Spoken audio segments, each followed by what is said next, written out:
Oi pessoal, tudo bem? Aqui é a Fê, do time BJ, e a gente vem soltando vários conteúdos aí ao longo da semana, então tem vários conteúdos também aqui no canal, nessa campanha que a gente está fazendo de No Verde. E hoje a gente veio para falar um pouquinho mais sobre gatilhos. E principalmente quando a gente está falando ali de vendas, gatilhos de vendas, e um pouco de como que a gente pode utilizar algum deles no momento em que a gente está falando com o cliente, no momento que a gente está ali numa negociação. Quando a gente fala em decisões, a gente toma quase 35 mil decisões por dia. Isso faz com que a gente tenha que tentar simplificar a maior parte possível das coisas que a gente tem que fazer. Então, nosso cérebro ele cria atalhos, ele cria regras mentais simples para que a gente consiga cortar alguns caminhos para que a gente não tenha que tomar todas essas decisões conscientemente todos os dias. E aí, o que isso quer dizer, né? A gente, muitas vezes, tem coisas que a gente já faz, então, ou é um hábito, ou até às vezes a gente fala, nossa, fiz sem pensar. Então, são coisas que o nosso cérebro já está acostumado. E tem aquelas decisões que a gente toma que elas são mais conscientes. Então, a gente realmente pensa e toma uma decisão sobre aquilo e consegue pensar, né? Nossa, tomei uma decisão. E quando a gente fala disso, a gente tem mais ou menos dois sistemas de pensamentos. Basicamente, a gente tem o sistema 1, que ele é mais rápido, intuitivo.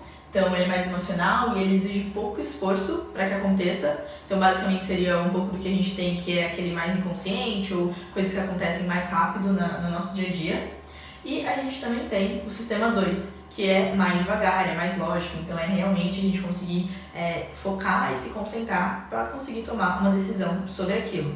E quando a gente está falando de gatilhos, a gente está falando de geralmente ações que estão relacionadas com o sistema 1. Então, aquelas ações que são mais intuitivas, que a gente faz um pouco menos no pensamento que exigiu ali um raciocínio sobre aquilo que estava acontecendo. Então, assim, já são coisas que acontecem na nossa vida, que acontecem no nosso dia a dia. E quando a gente fala dos gatilhos, é uma forma que a gente consegue muitas vezes usar um pouco desse pensamento para conseguir fazer com que a pessoa tome ou não uma decisão. E aí, um ponto bem importante aqui é que a gente tem uma diferença entre persuadir e manipular uma pessoa para que ela tome uma decisão. Quando a gente está falando de gatilho, muitas vezes tem lá, gatilhos de persuasão, relacionados a isso de você quase que induzir a pessoa, por exemplo, a tomar uma decisão. Então, quando a gente pega persuadir, você conseguir mostrar para a pessoa de uma maneira mais simples que a decisão que ela vai tomar ela é boa e que vai trazer benefício para as duas partes. Quando a gente fala de manipular, geralmente a gente está fazendo a pessoa tomar uma decisão que não necessariamente ela é boa, ou então até uma decisão que ela nem queria tomar e que muitas vezes só beneficia uma das partes. Então, eu vou deixar bem clara essa decisão, essa diferença que a gente tem entre essas duas palavras, persuadir e manipular, que a gente vai estar falando um pouco mais de persuasão mesmo. Então, a gente conseguir entender o que é o melhor para a pessoa e como que a gente trabalha para conseguir fazer com que ela caminhe para aquela decisão, que ela caminhe para aquilo que a gente está propondo para ela.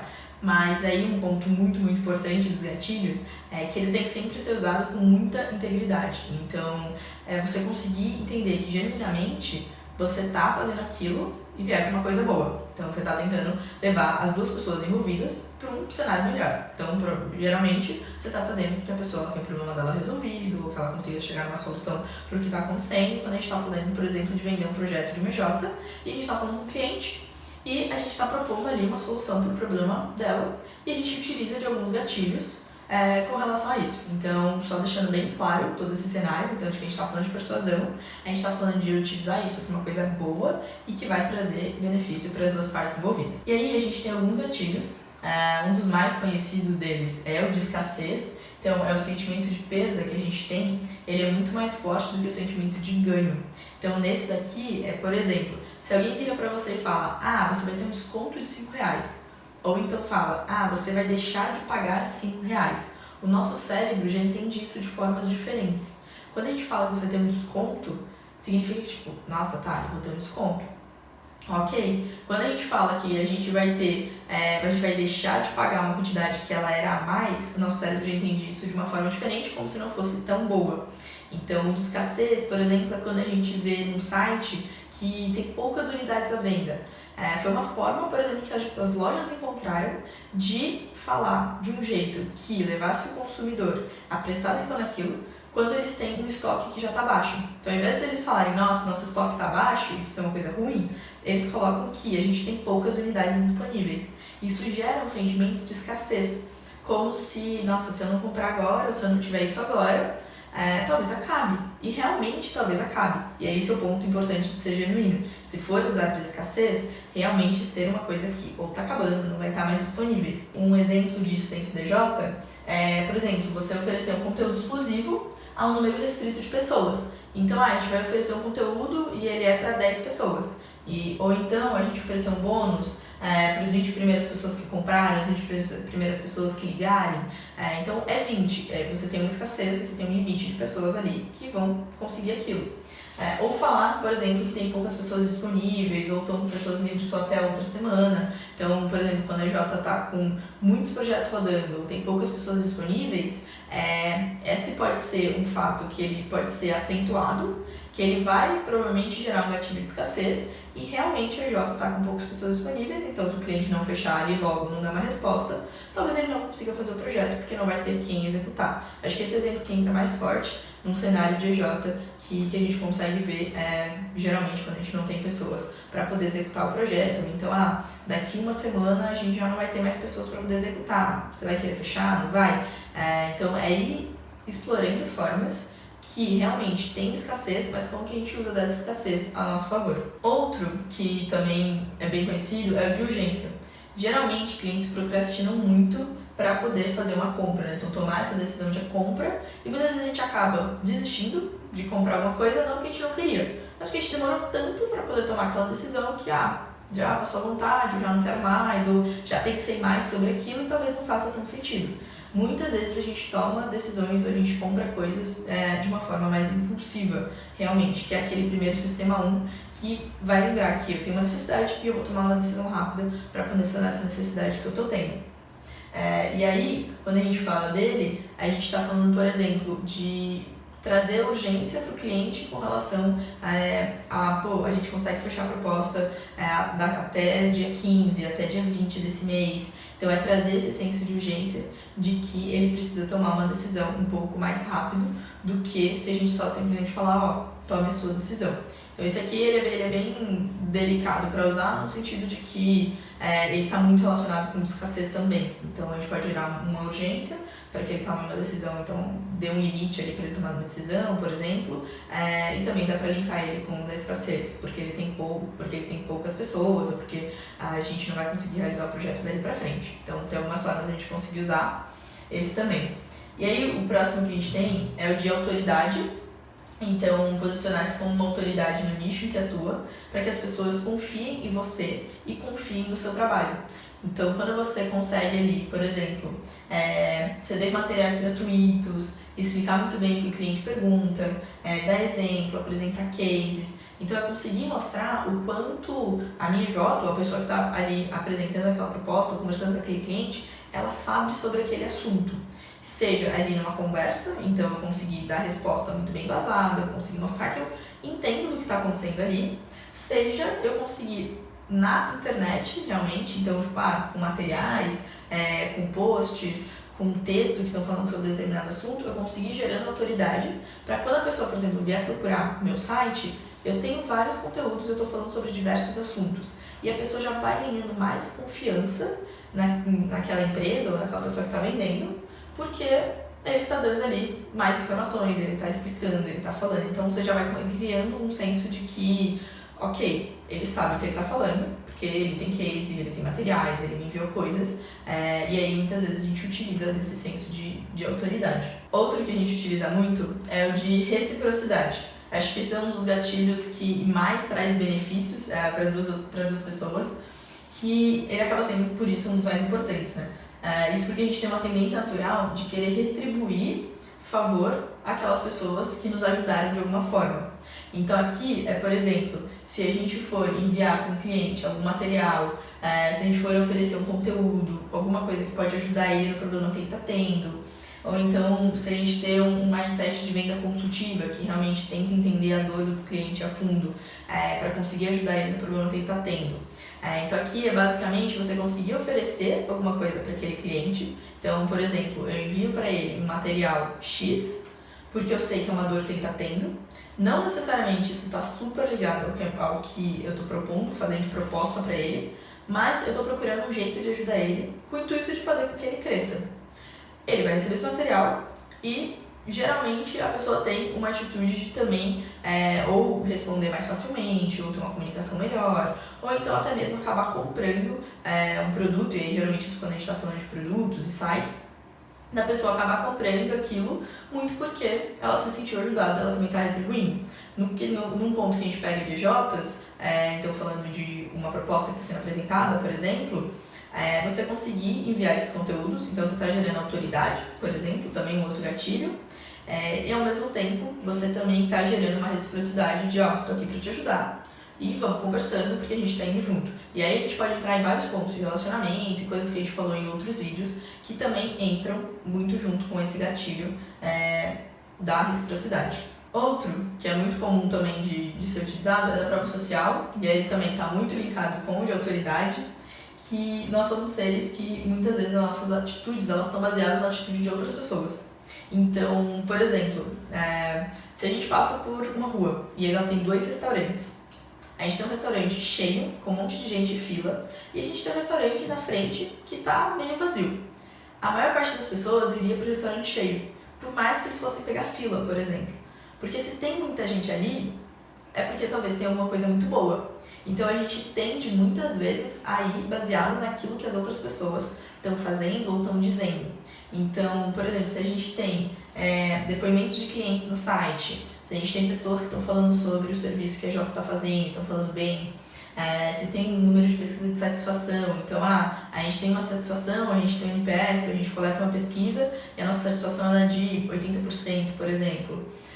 Se a gente tem ali quantos projetos a gente já fez, fotos desses projetos, o quanto que a gente tem de engajamento em rede social, o número de leitores que a gente tem no site. Então todos esses são exemplos que geram para as pessoas que estão ali olhando, por exemplo, o site da EJ, se é uma empresa que elas podem confiar ou não podem confiar, se é uma empresa que vale a pena fazer um projeto, não vale a pena. Então tudo isso. Então imagina lá que tem EJ, tem lá, nossa, já fizemos 300 projetos. Ou então tem as fotos lá do projeto, tem o depoimento de um cliente falando, nossa, foi super legal a entrega que eles fizeram. Então tudo isso vai gerando uma prova social para aquela pessoa, de que se tem outras pessoas que estão falando bem, então talvez isso seja verdade. Hoje isso é até muito mais válido do que a pessoa aparecer em muitos lugares, do que a pessoa tentar se provar de outras formas para mostrar, por exemplo, que a empresa é boa, que o serviço é bom. Então hoje está muito mais voltado para um campo em que, como a gente tem acesso há muitos meios, rede social principalmente, deu uma alavancada muito grande nisso, acaba que o que as pessoas estão falando, a gente acaba indo também nisso. E aí, claro, tem o cuidado de saber se aquilo que está sendo dito é verdade, e todos os pontos de ver realmente se aquelas informações que estão ali, elas realmente condizem com a realidade.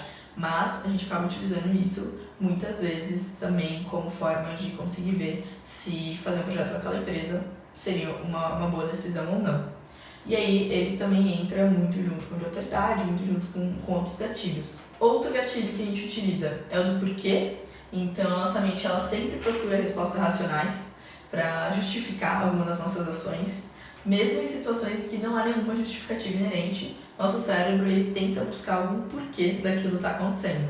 Então, e aí geralmente as pessoas trazem alguns exemplos que isso vem muito com a forma como a gente fala. Se a gente traz o que a gente quer sem ter um porquê, muitas vezes as pessoas elas negam aquilo muito mais do que se a gente trouxer um porquê. Mesmo se esse porquê ele for simples. Então, por exemplo, eu chego numa fila, tá uma fila enorme, eu tenho 2 cópias para poder fazer de um documento que está comigo e eu quero passar porque a minha cópia é rapidinha e porque eu estou realmente com pressa. E aí eu posso chegar para a pessoa e falar, você pode me dar licença, posso passar na frente? Pode ser uma forma de perguntar. Ou então, pode perguntar, oi, com licença, eu poderia passar na frente porque eu estou com pressa, eu tenho poucas cópias? Isso tem pesquisas que já dizem que só de você ter colocado um porquê ali, mesmo que seja um porquê de que eu estou com pressa, já aumenta em quase 40% a quantidade de pessoas que vão falar, não, tudo bem, pode passar, porque a gente deu um porquê.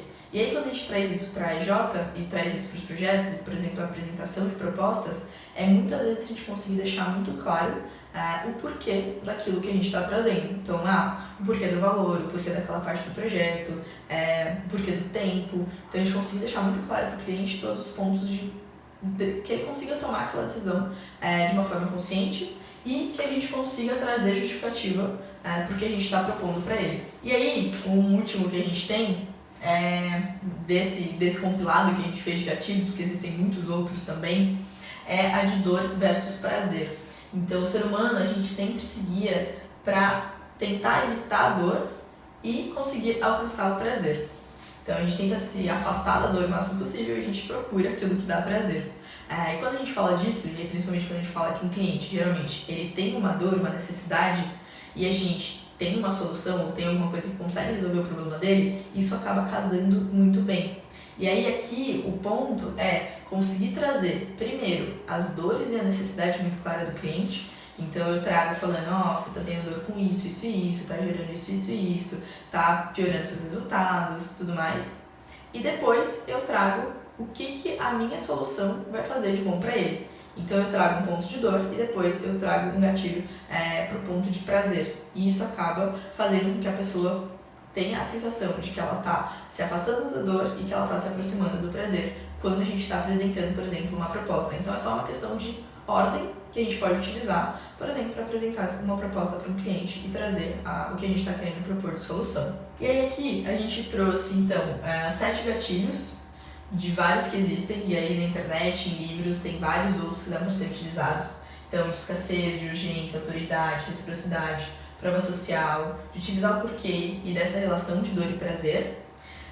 Eles podem ser combinados, podem ser utilizados sozinhos. E aí aqui o ponto é, no dia a dia, ir percebendo onde que vocês já utilizam, por exemplo, algum desses gatilhos, onde que vocês poderiam testar algum desses gatilhos, e aí muitas vezes aqui é muito válido testar mesmo, fazer isso de uma forma, e aí principalmente genuína, de uma forma integral, e que vai estar conseguindo trazer benefício para você e para o cliente, e vendo se isso dá resultado, não dá. Às vezes, a ordem de um e-mail que você inverte, falando o porquê, e depois utilizando ali de um gatilho de dor e prazer, já pode trazer um resultado muito diferente quando a gente vai ver do que a gente escrevia inconscientemente, por exemplo, um e-mail. Então aqui são pequenos detalhes, mas coisas que quando a gente pega a tomada de decisão das pessoas, parte de consciência, acabam fazendo muita diferença. Espero que sejam úteis esses gatilhos, testem, falem pra gente também o que vocês acharam. Se vocês souberem outros gatilhos também, comentem no vídeo ou mandem aqui ou mandem pra gente conseguir compartilhar mais com relação a isso. E aí a gente fica com outros vídeos também que vão ser lançados aí pra frente. Um abraço!